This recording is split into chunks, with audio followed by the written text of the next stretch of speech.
So, I know what you might be thinking.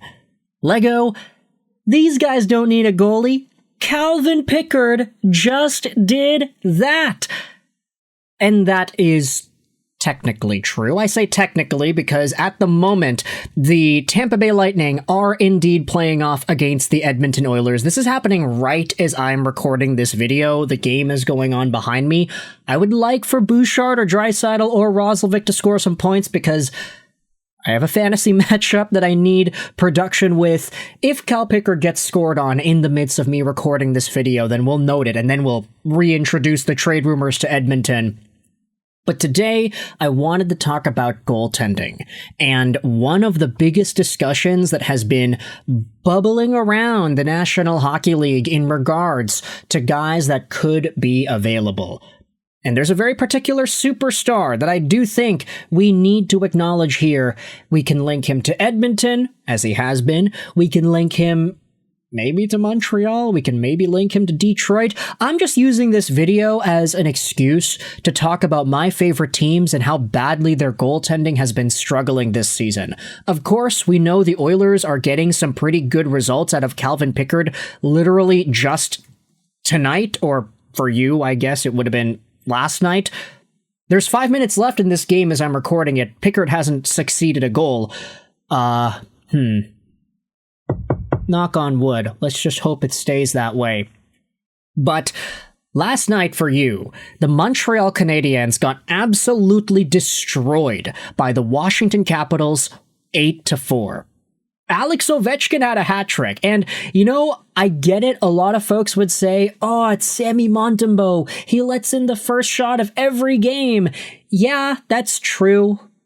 But if it's an OV one-timer on the side, I think we can forgive it, at least at this stage, right? I mean, just look at the goal assisted by Dylan Strome. I have Strome in fantasy, so I'm very happy to see him get that to go. But right off the draw, it is another one of these plays. I mean, it's Ovechkin, man. What are you going to do? But if you go to the stats, you take a look at Montreal goaltenders. Sammy Montembeault let in 3 goals on 10 shots against, 700 save percentage. He gets pulled. Jakub Dobeš comes in. He faces the bulk of the remaining shots. He has 25 against. He lets in 4 goals. So an 840 save percentage for Jakub Dobeš. A lot better than Montembeault. But I would say that Canadian fans' belief in Monty has really declined these past few weeks. Even Jakub Dobeš is showing some warts as well. It's not like he is undefeated anymore. It's not like he's going out there and shutting out the best teams anymore. Jakub Dobeš, at this point, I'd say he looks a lot more human than anything. And you could also debate whether or not for the Montreal Canadiens, the answer here is to look within.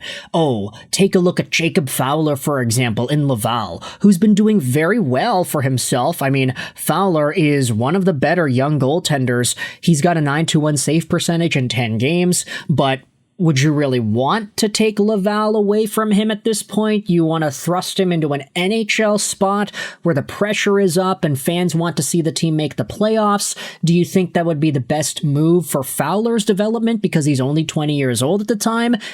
You can have similar conversations with the Detroit Red Wings because they ended up getting destroyed yesterday as well by the New York Islanders. 5-0, a big shutout for one Ilya Sorokin, who stopped all 29 Red Wings shots. Meanwhile, for the Wings, you take a look at John Gibson. He had 5 goals against on 26 shots, so an 808 save percentage for him. And the problem is Cam Talbot hasn't necessarily looked that much better. Sure, there was that nice bounce back game the other day, but still, Cam Talbot, John Gibson, you can say that Detroit goaltending is not where it needs to be. We've been talking about the PDO, the combined save percentage and shooting percentage for Detroit, and how it's actually surprisingly low for a team that is as high up in the standings as the Red Wings are. They're still number 1 in the Atlantic Division at the time of recording this audio, so that's good for them. But could they stand to get an improvement in net? John Gibson has not been it this season. And so with all of these concerns in mind, Edmonton, Montreal, Detroit, there has been one name that a lot of folks have been discussing as the primary goaltending candidate to be moved, and that is Juuse Saros out of the Nashville Predators. One of the guys that I feel is in a pretty vulnerable spot just because of the team that he plays for. We've already seen rumors and updates talking about how the Predators could be open for business. That's the exact wording that Chris Johnston used on the Chris Johnston show. The Preds have made it known they are open for business. I think they're anxious to start selling soon. And I'd say that Juuse Saros is one of the main guys that you can say belongs in that conversation. 5'10 goalie, 179 pounds, so not really the biggest, but he is making $7.74 million till the end of 2033, and he was a former Vezina finalist, so obviously there is a lot of accolades that Juuse Saros has accomplished for himself. Back in 2021, 2022, he was a stud, 918 save percentage in 67 games. He had a 919 the next year in 64 games. This year, he's down there at an 892, but the Predators have been so cheeks that I think it's kind of fair to give him the benefit of the doubt. Sure, you might not like the contract for the statistical profile that Saros has in 2025, but there still is a better track record with this guy than there is with most of the other goaltenders on the other teams we have talked about.